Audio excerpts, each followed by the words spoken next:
పేరుకోసం యుద్ధం చెయ్యలేదు, ధర్మం కోసం నిలబడ్డారు. పేరుకి పాంచాలరాజులైన మహాభారతంలో మరుగున పడిన ఆ ఇద్దరు మహావీరులెవరో తెలుసా?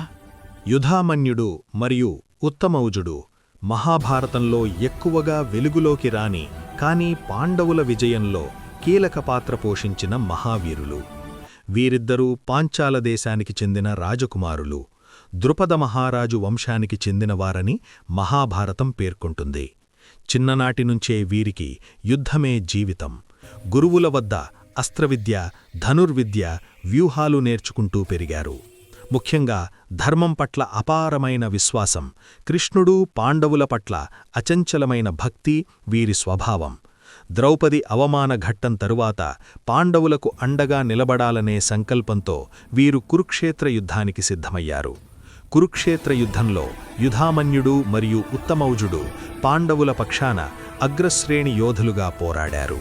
ముఖ్యంగా అర్జునుడిని రక్షించే బాధ్యతను స్వయంగా భుజాన వేసుకుని శత్రుసేనలను చీల్చి చెండాడారు.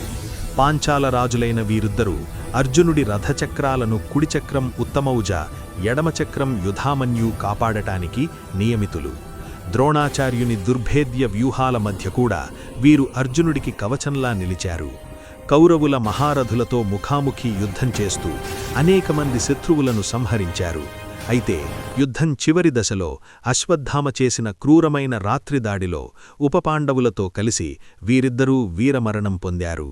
వారి మరణం పాండవ శిబిరాన్ని విషాదంలో ముంచిన, ధర్మయుద్ధం కోసం ప్రాణాలర్పించిన మహావీరులుగా యుధామన్యుడు, ఉత్తమౌజుడు చరిత్రలో నిలిచిపోయారు.